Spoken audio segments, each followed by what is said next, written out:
Hello everyone, I welcome you all on my YouTube channel, and today we are going to learn about Python control structures. Python control structure is very important and very big topic. But in this video we are going to talk about decision making. There are some decision making control structures, relational operators, logical operators, which we are going to talk about in this video. We'll study them briefly. So let's move to our Python worksheet where we will write our program and we will learn how to use these control structures in our Python programming. So let's start. So control structures are essence of programming. They help computers do what they do best. Automate repetitive tasks intelligently. The most common control structures are if-else statement, for and while loop, and list and dictionaries comprehensions. And I'm sure you must have heard about if and else statements, for and while loop. These are very commonly used control functions. One important thing that once you understand how to write if and else statements, for and while loop, you will be able to write your own program. So in this video, we are going to learn how to write these control functions. Almost every powerful program, be it a web app or an online learning algorithm, is a set of functions written to perform specific tasks. We will first cover control structures followed by functions in Python. So control structures are used to control the order of execution of a program on the basis of logic and values. I'm saying that it controls the order of executions. You have passed number of statements. Control functions will tell you which of the statement will execute first and which of the statements will execute second, third, and fourth. Okay. So the control functions control the execution of your program. Also, a function is a set of statements that takes input, does some computation, and returns an output. So control functions controls the execution of program, and a function is a set of statements that takes input and does some computation and return an output. So instead of writing set of commonly used tasks repetitively, you can simply write a function and call it. Okay. Well, we will be covering all of these concepts in depth in this video. Okay. So let's start with our decision making. In decision making, like I mentioned, if and else statements, for and while loops. So these if statements are the crucial part of decision making construct in Python. And these constructs of the statement are inspired by natural language. So like in our own simple language, if I say, if it rains today, then I would order an umbrella. So there is a condition, if it rains today. Okay. So if this condition satisfied, then I will buy an umbrella. So that how it controls my purchase of an umbrella. Before we go in depth on if and else statement, we will first talk about relational operators, because these are the operators which we use to define the conditions within the if and else statements. Okay, so before we talk about these if and else statements in detail, we will first talk about relational operators. So there are few commonly used relational operators: equal to, not equal to, less than, greater than, less than equal to, greater than equal to. Okay, and these returns boolean value if you defined a condition and if it satisfies the condition. So these conditions returns boolean values as an output, true or false, whether you satisfy the condition or not, whether it is true or not. Okay. Now, when you define a equal to operator, equal to relational operator, you use these double equal to define for the comparison of equality. If you define just a single operator, so that we use for an assignment, for assigning a value to a variable. So you have, seen in previous videos where we were assigning a value like a is equal to 5. So here we are assigning a value, we are storing a value 5 in a. So that is the variable you are defining. So for assignment purpose, you use single equal to sign, and for relational operator you use double equal to. Let's talk about few of the relational operators in detail. So here I say 10 is equal to 10 and run this code. It says true. And if I write 10 is equal to 5, it is false, right? Not equal to operator.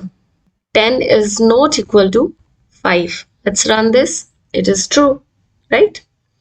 Next is greater than operator. So we can say 10 is greater than, 10 is less than 5. Let's see.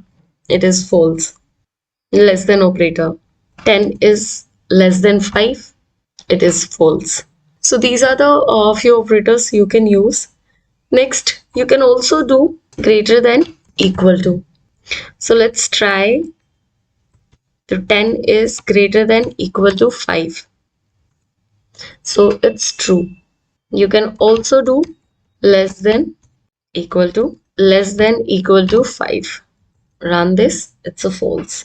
So these are the few relational operators you can use. Simple. Now let's write a small program. So let's write a program to check value in variable x is less than 99. So let's first define our variable x. Let's say we have a value 45 and we do if x is less than 99 and we do colon here.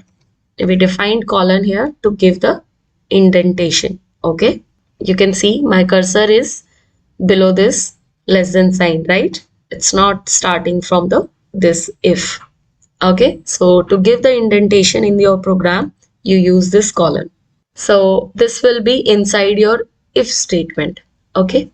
So if x is less than 99, then I want to print x is less than 99. Else you want to print it is x is greater than 99.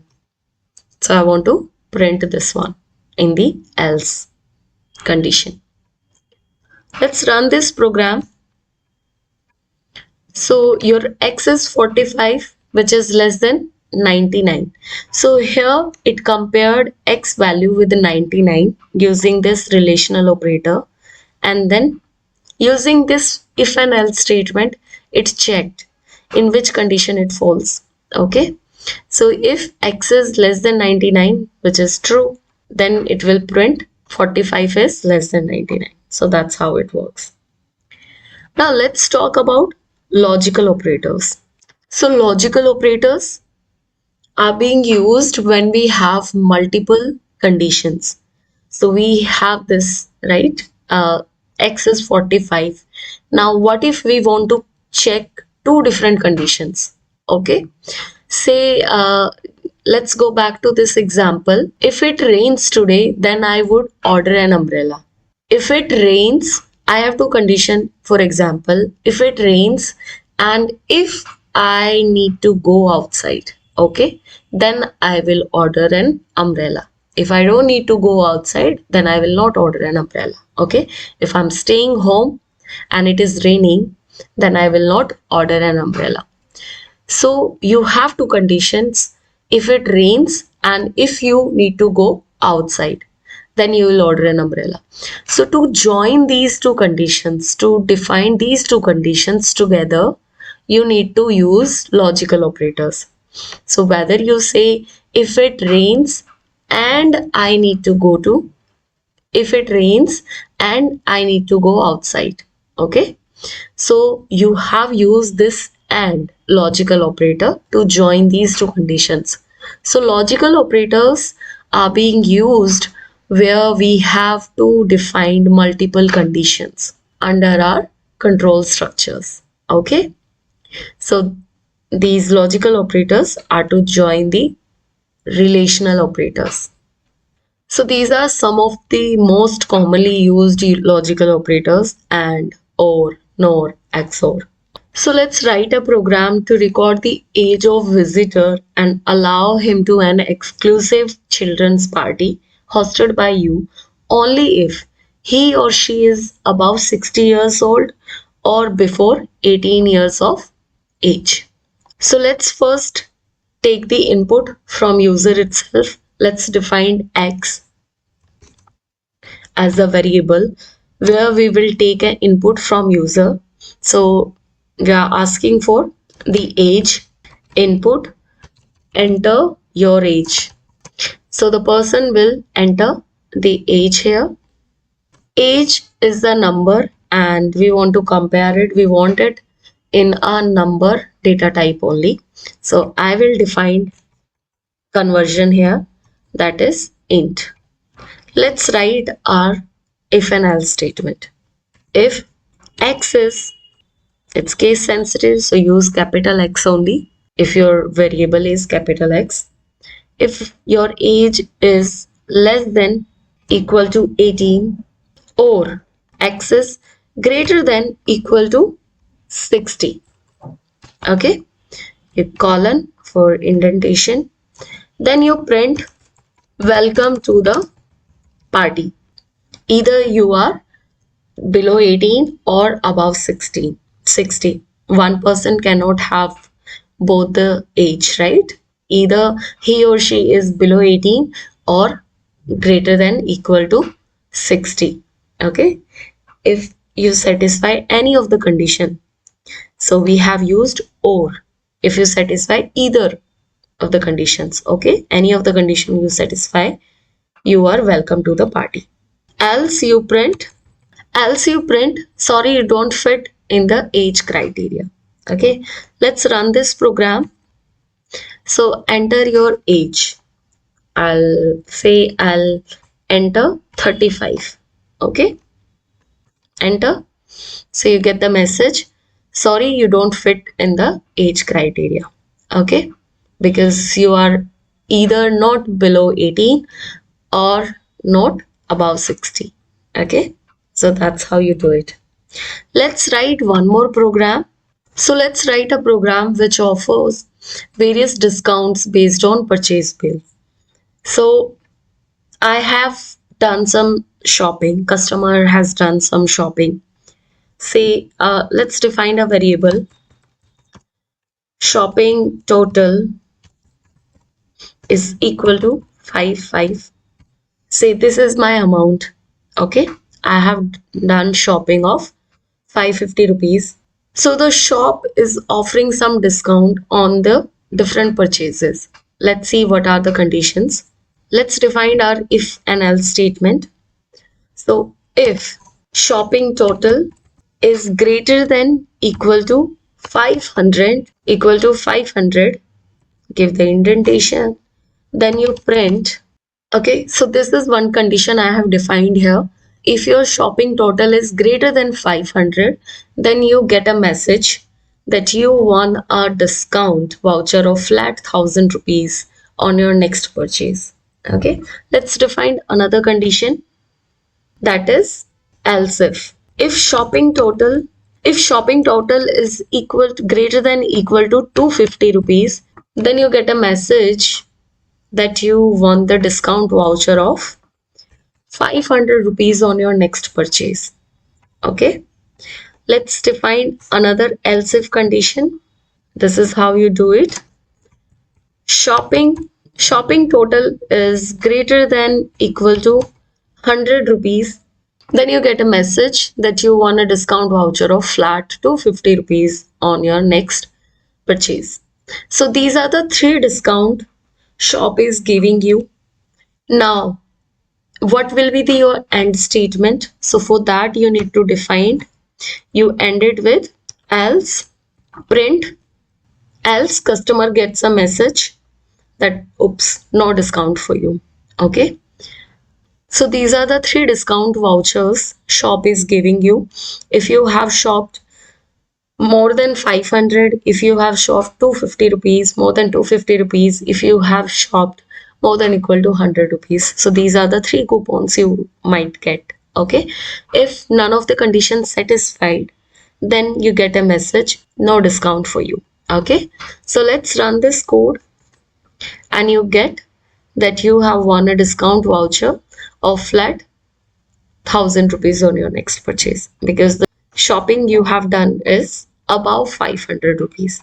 Let's change the amount just 50 rupees and then run the code. Then you get message no discount for you. Okay, because you do not satisfy any of these conditions. Okay, so that's how we do it. Now let's learn about nested if and else condition. So for this example, let's define a dictionary first. Let's say World Cups is our dictionary and it has values. So this is our World Cups dictionary we have, and these are the few values. Let's run this. So let's first see all the key values, keys in our dictionary. So you have learned in our previous video that how can we see all the keys. So you define the dictionary name and use the keys as a keyword and you run the command, you get all the keys. So these are the two, 19 to 15 to 11 to 7. So these are the key values. So let's also find out the values. So these are the values. Now let's define a variable here. Let's say year is equal to, and I want it in a number form, so I will use int for conversion, and inside that I will take an input from user. Now I want to check whether in that particular year New Zealand made it to the final or not. So I want to check, enter the year. I want to check the year. So I want user to enter the year in which the user want to see whether in that particular year New Zealand made it to the final or not. So shift enter. Let's say 2019. Enter. So this is my year. Let's run this year. So 2019 is the year user has entered. So let's write our nested program. So I'll start with if statement. So this is my parent if and else statement which I'm defining here. If year which user has entered in World Cup. For indentation colon I'll define. Then I want to do some stuff. Do some computation. Else print World Cup was not played in this year. Okay. So I have defined this parent if and else statement where if this condition is met, then we'll go for nested if and else statement, else this message will print. Now let's do some stuff here. Let's define our nested if and else statement. Okay, so this is my if and else statement. If year in World Cup, if my year entered by user is 2019, if year is available in World Cup, then I'll check is New Zealand country is available in this year, then print New Zealand made it to finals, else print New Zealand could not make it to finals. Okay, if this condition, if both the condition does not satisfy, in that case final last statement will print World Cup was not played in this year. Okay, so we have our year 2019 available, and this in this program year will take this value entered by user. Now let's run this program. So we got the message New Zealand made it to finals. That means, so you put the value, year value here. So 2019 is available in World Cup. Then this condition is satisfied. Then it went to the inside nested if and else statement where If New Zealand country is available in World Cup 2019, then you get the message New Zealand made it to final. Let's check in our dictionary for 2019 value. 2019 New Zealand is available. So in 2019 year, New Zealand made it to finals. Okay, so that's how you do it. That's how you write your nested if and else statement. You defined this if and else statement in this within this parent if and else statement. If none of the conditions will satisfied, then last end statement will get printed. World Cup was not played in 2019. Okay, so these are the few relational operators, logical operators, and control statements, control structures, which tell computers which command to run first and which command will run later on. Okay, so that's how we do it. And these are the small programs which you just learned. Now you know how to write your if and else statement, how to use relational operators, how to use logical operators, right? One most important thing is indentation, which is very small and teeny tiny thing, but very important. If you are not using right indentation, your program will throw an error. So it is important to learn to know where your next line will start. So that's all for this video. And in the next video, we will learn about loops and iterations. And I'll meet you in next video. Thank you so much for watching this video. Bye bye. Have a great day ahead.